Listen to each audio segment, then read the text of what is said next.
Okay, let's just jump right in.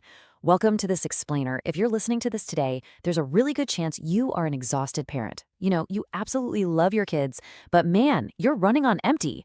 You're dealing with the tantrums, the bedtime fights, and what just feels like endless chaos. So I want you to take a deep breath right now. You are in exactly the right place, and I am so glad you're here. As a family mentor, my only goal today is to give you a completely judgment-free zone. We're going to explore a concept I recently uncovered that literally changed how I look at the whole rhythm of a home. I want you to really let this exact quote sink in for a second. Your child is not difficult. Your child's cup is full. Wow, right? We carry so much immense parental guilt. We constantly think we're failing, or worse, we label our kids as difficult or stubborn, but I want to instantly take that weight right off your shoulders. What you're witnessing, it's not a character flaw in your little one. It's a biological reality. They're just overwhelmed. So, the clinical term for this overwhelm is overstimulation. Now, most of us hear that and immediately think, oh great, too much screen time.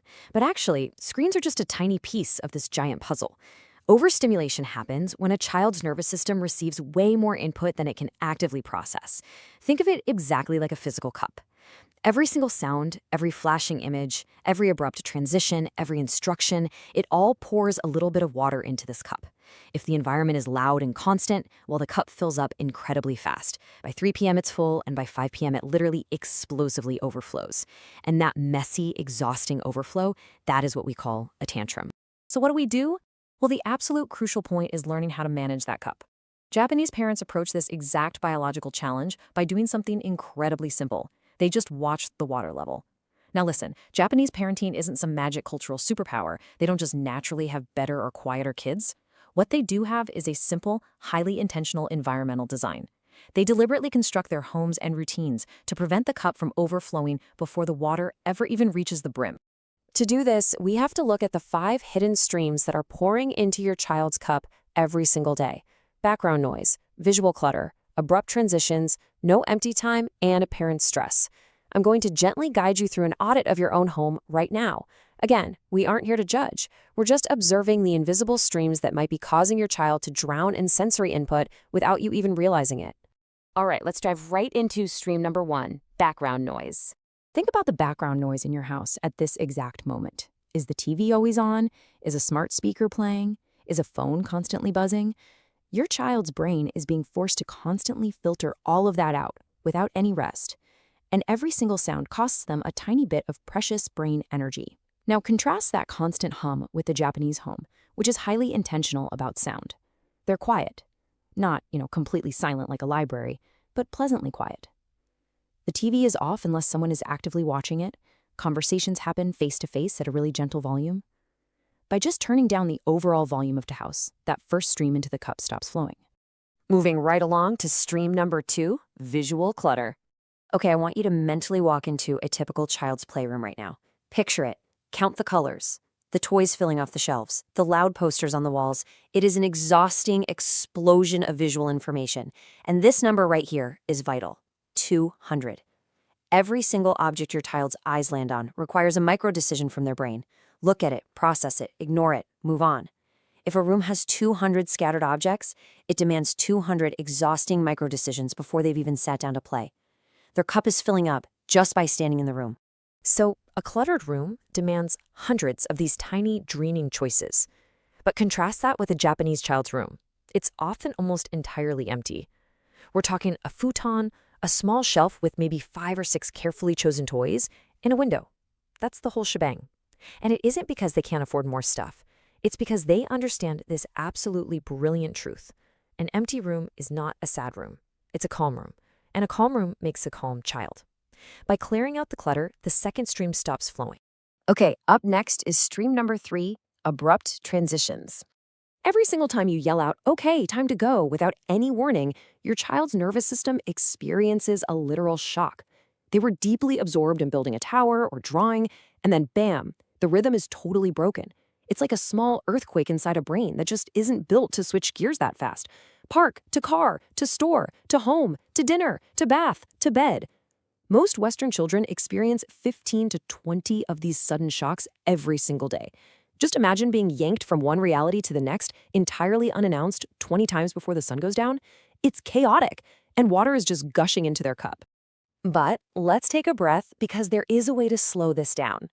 Japanese parents use warnings before every single transition, a 5-minute warning, then a gentle 3-minute reminder, and a final 1-minute notice. What this does is it gives the brain the necessary time to peacefully close one door before you force it to open the next. That sudden, jarring shock becomes a very gentle step. And just like that, the third stream stops flowing.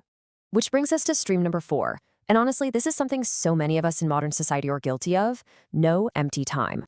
Think about a typical kid's schedule today: school, soccer practice, homework, dinner, screen time, bed, bed. Where in that back-to-back schedule do they get to just sit and invent a world inside their own head? The sad truth is, nowhere. We kind of treat empty time like it's wasted time. But the alternative perspective is so beautiful. Gaps let the light in. Japanese parents treat empty time the exact same way an architect treats a window. It's not wasted space. It is literally what allows the light to enter the room. They intentionally leave 10 to 15-minute gaps of absolute nothingness. After lunch or after playing, these gaps are where the brain digests the day. Without them, the day is swallowed whole. But with them, the fourth stream stops flowing. And finally, we arrive at stream number 5, the dysregulated parent.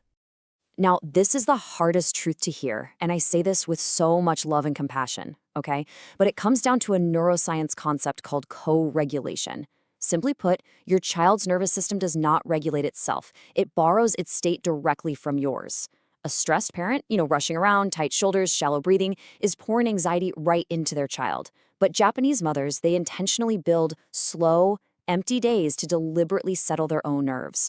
They aren't just naturally more peaceful people, they just actively prioritize a quiet day. And from that settled place, their kids can borrow that calm. When we regulate ourselves, the fifth stream stops flowing. So what does this all mean?